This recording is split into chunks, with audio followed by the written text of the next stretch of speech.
ನಮಸ್ಕಾರ, ನೀವು ನೋಡ್ತಾ ಇದ್ದೀರಾ ಉತ್ತರ ಕರ್ನಾಟಕ ಸುದ್ದಿವಾಹಿನಿ. ನಾನು ಪ್ರಿಯಾ ಶ್ರೀಗುರು. ರೈತ ಒಕ್ಕಿದರೆ ಉಕ್ಕುವುದು ಜಗವೆಲ್ಲ, ರೈತ ಒಕ್ಕದಿದ್ದರೆ ಬಿಕ್ಕುವುದು ಜಗವೆಲ್ಲ ಎಂಬ ಮಾತು ಅಲ್ಲಿ ಅಕ್ಷರಶಃ ಸತ್ಯವಾಗುವಂತಿದೆ.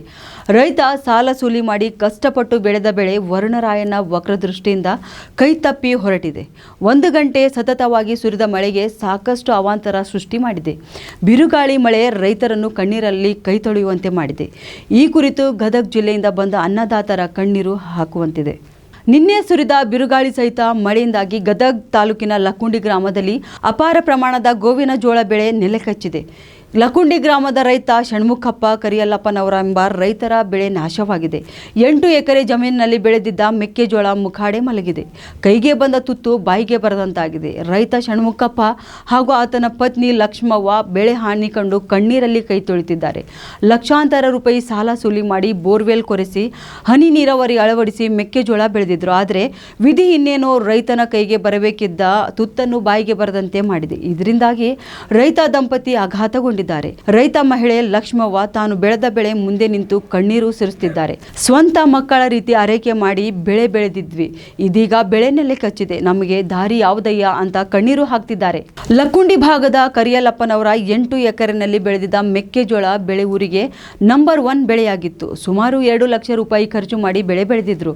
ವರುಣನ ಆರ್ಭಟಕ್ಕೆ ಎಲ್ಲವೂ ನಾಶವಾಗಿದೆ ಎಂದು ರವಿಚಂದ್ರ ಅಬ್ಬಿಗೇರಿ ಸ್ಥಳೀಯ ರೈತ ಹೇಳಿದ್ದಾರೆ.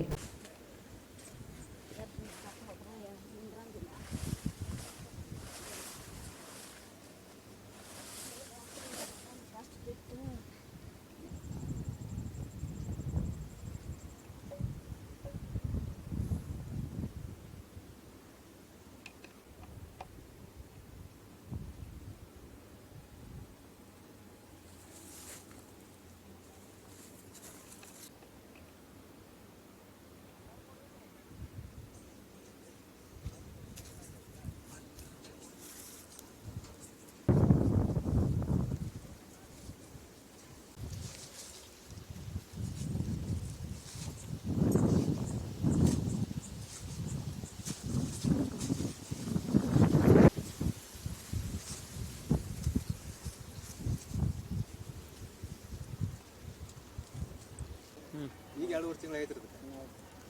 ಇದು ಭಾಳ ಲುಕ್ಷೇರಿ ಆಗತ್ತೆ ರೀ ನಮ್ದು.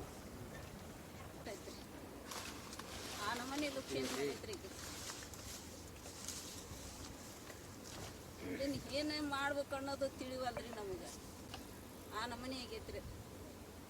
ನೆಲಕ್ಕೆ ಬಿದ್ದುಬಿಟ್ಟೈತ್ರಿ. ಅಷ್ಟು ನೆಟ್ಟಗೆ ನಿಂತ್ರ ನಮಗೆ ಬೀಕ್ ಬರ್ತೈತ್ರಿ. ನೆಟ್ಟಗೆ ನಿಂತೇ ಇಲ್ಲಲ್ರಿ, ನೆಲಕ್ಕೆ ಬಿದ್ರಿ. ಅಲ್ಲ 8 ಎಕರೆಗೂ 8 ಎಕರೆನೂ ಹಾಳಾಗೈತೆ. 180% ಹಾಳಾಗೈತಿ. 180% ಕೊಡ್ತೀರಿ ಸರ್ಕಾರಕ್ಕೆ? ಏನೋ ಒಟ್ಟು ಪರಿಹಾರ ಕೊಡ್ತಾರಂತ ಹೇಳಿ ಆಸೆ ಪಟ್ಟೇವ್ರಿ. ಅವ್ರು ಹೆಂಗೆ ಮಾಡ್ತಾರ ಮಾಡ್ರಿ.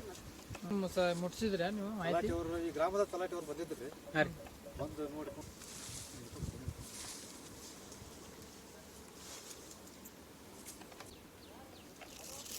ಮಳೆ ಆಗೈತೇನ್ರಿ?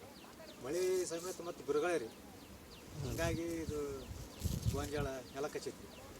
ಬೆಳೆ ಇದೆ, 4 ತಿಂಗಳು ಬೆಳೆ ರೀ ಅದು. ಈಗ ಇವಾಗ 2.5 ತಿಂಗಳು ಬೆಳೆ ಐತ್ರಿ ಅದು. ಇನ್ನೂ 1-1.5 ತಿಂಗಳ ಬೆಳೆ ರೀ ಇದು.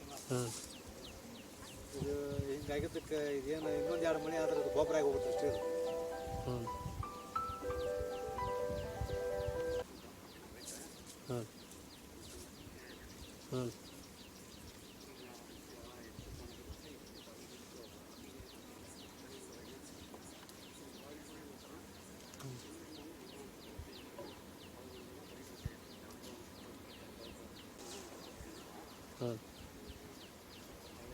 ನಿರಂತರ ಸುದ್ದಿಗಾಗಿ ನೋಡ್ತಾ ಇರಿ ಉತ್ತರ ಕರ್ನಾಟಕ ಸುದ್ದಿವಾಹಿನಿ.